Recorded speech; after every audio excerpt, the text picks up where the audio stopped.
welcome to the world famous or world infamous Colgate Theater, Joe Foner's basement. I'm Joe Foner. To my left we have Chris Magnus. To my right we have Bob Miller, the commissioner. And this is a league special rivalry week podcast, except it's going to be simulcast in video here. So with that, I'll turn it over to the commission. Yeah, sure. Thank you first to Joe for hosting this. We've been doing the podcast, a lot of success with that. Video seems like the only next logical step, and then probably going out on a national level with all this stuff. What we're looking to do right now is offer up a league assessment of how each team's doing based on records, points for, points against, and not so much a review of the rosters, just here's where you are, what are your odds of making the playoffs, should you be actively trading, should you be building up for the playoff run, all that kind of stuff. Yeah, so we start out, I guess, number one in order. The Sex Panthers, which is Bob's team. Pretty good shape. If you're Bob, I mean, you're 5-1. If you listen to the podcast, Bob's talking about a trade with Magnus and how he might take it this week. But still 5-2. I mean, I think unless like Ace and Jeff's teams improve significantly, I still think like this is Bob's division to win. You guys have to say about that? Bob definitely has the best shot of winning. He had a high draft pick, so it makes it a lot easier to win when you get to draft higher. So definitely has odds-on favorite to win this division. What did you draft, Bob? I drafted 3, but I got Adrian Peterson, who I thought was the safest pick in that top 3, top 5 area. So yeah, and again, where we are at 5-1. I mean, with that trade that you talked about, we're able to make moves where I don't necessarily have to think about winning this week as much as I have to think about winning week 14, week 15, week 16. I think you're going to start to see a little bit of that. I'm not obviously going to start, looking at matchups that far away, but the move I made this week was definitely a reflection of being 5-1. Right, and we'll use that as a segue to go to my team. I think my Maserati does 185. Both Bob and I and some of the other teams up in the upper echelon at this point are kind of looking at positioning themselves for the future as opposed to like trying to win a game this week or next week. That's the place you kind of want to be at this point in the season. I'll say I feel like it's a karmic thing with my team. After 2 years of drafting pretty good teams and seeing them end up in disappointment last year with Chris Johnson kind of crapping out at the end of the season. I think I feel like I'm kind of due. I feel pretty good about the team because it's balanced from top to bottom. Everybody's scoring 10 to 15 points a week. Sure. 2 good running backs. What do you guys feel? I feel like you got a good team. I think you're not number 1 in points, but you've been in consistent control. I had that huge 150 week, which I think gives me that edge, but I think you've been much more consistently at like 120, 130 range every week. When you're 5-1, consistently doing well, that's great, and we're talking about making moves for the future.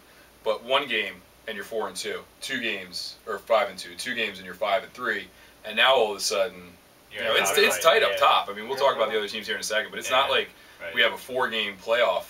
Winning room, Yeah, 5-1 at this point is just that 5-1. It means that you did good the first half of the season, but you still got work to do. You don't need 2 more wins to make the playoffs, and you're good. You can just. I think 6 and 7 points.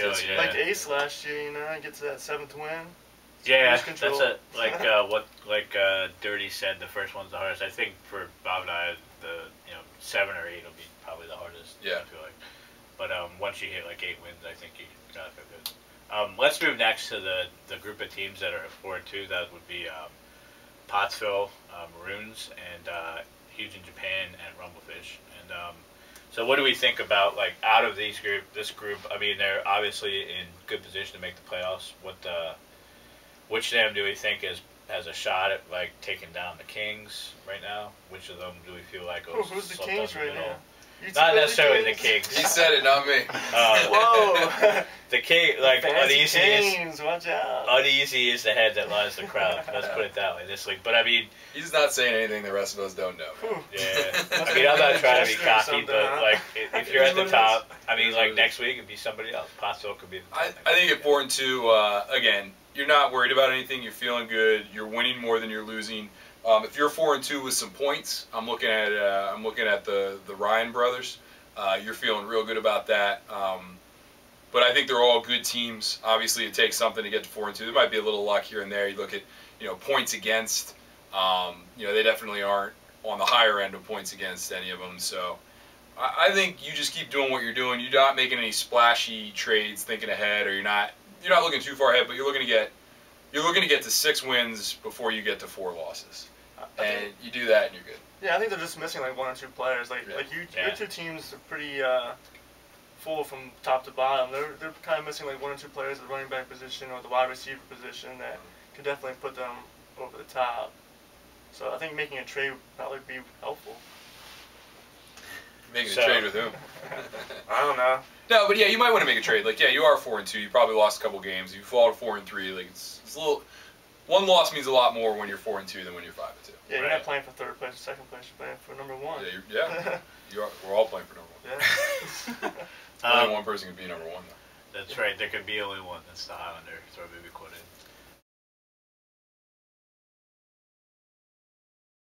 Okay, so and then there's a big logjam at 3-3, kind of like. Is that 6 NFL. teams? 6 teams. Yeah, you got GFY, TBD, Banff, Finkel, Dirty Sanchez, and Lyndon Thompson. So we got a whole rogues gallery of teams at 3-3. When you're 3-3 and you're kind of like middle of the pack, some of those teams are going to make the playoffs, some of those teams aren't. Be on the outside looking in. We talked about the podcast, like 6 or 7 wins probably gets you in the playoffs. So if you're 3-3, you're in a decent position. But there's a bad 3-3 and there's a good 3-3. And that's if you're 3-3, but you're only I'll call Scott out here I'll call Scott and Kyle. I know they can take it. They have close to 535, 545 points. That's a lot different than being 3-3 and your GFYs with 684. If you're planning on tying for that 8th seed, you're going to need the points to get in.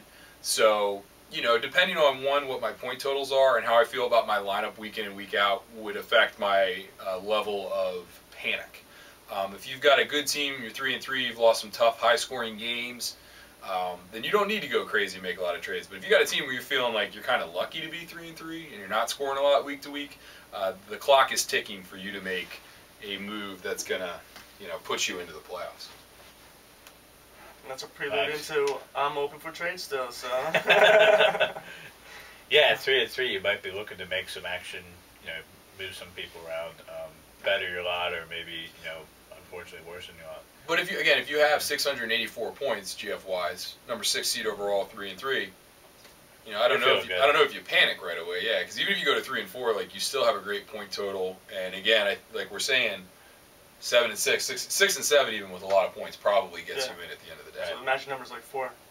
Get 4 more wins, you're in. Yeah, it's not that hard to do, right, Max? Yeah. Just gotta get number 2.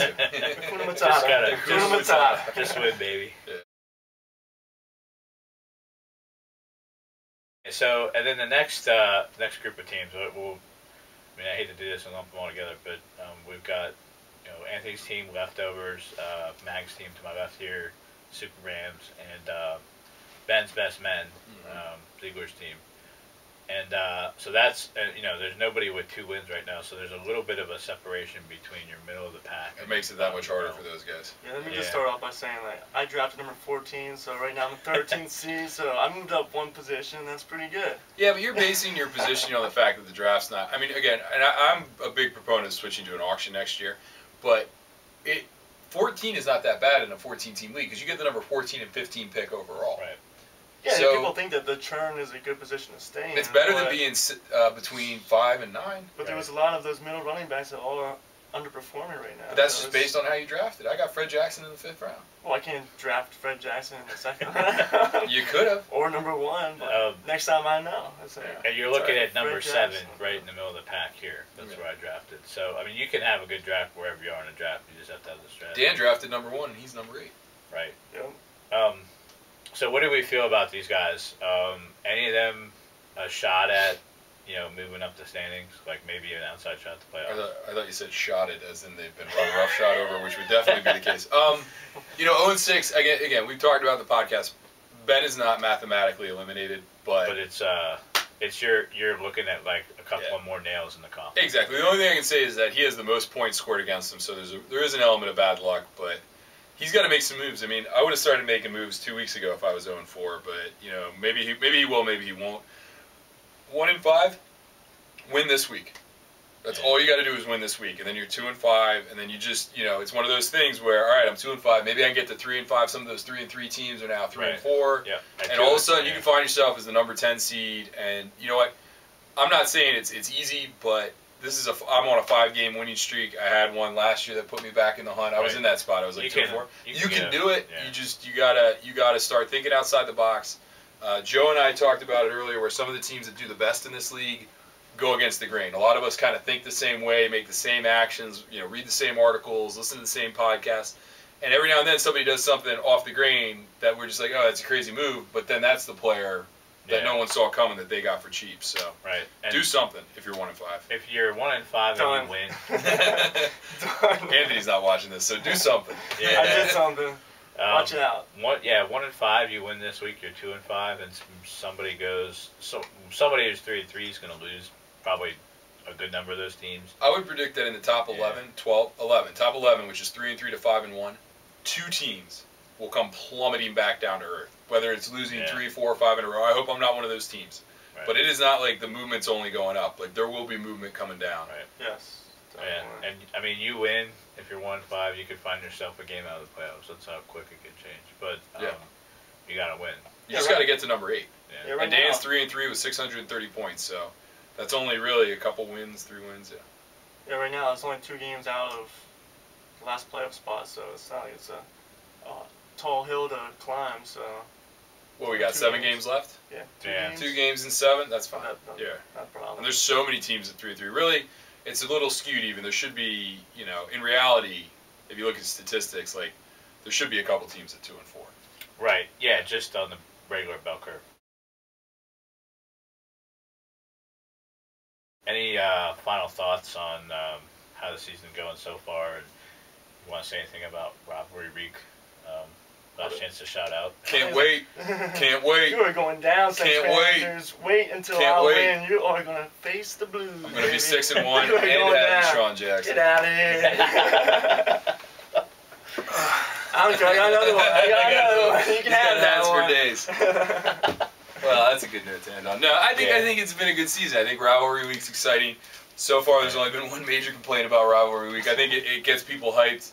Hopefully we'll get a few more rivalries out of this week. But I think it's been a good season. I think we haven't seen as much kind of separation as we need to see. Everybody's kind of, like we said, hanging in that 3-3 area. We'll see that this week, so it's an exciting week. That's why we picked Week 7. And then everyone's playing right now. We'll get to meet up again Week 13 for what should be a deciding week for a lot of teams. So and I think that'll be cool. That's where it'll get really exciting because it's like a playoff game for a lot of teams. You'll have playoff games on the line. Yeah. So well, this has been fun. Again, this has been the special video cast of ZFL Fantasy Football League, and I'm Joe Foner, and this has been Bob Miller and Chris Magnus, and we'll see you next time. We're out.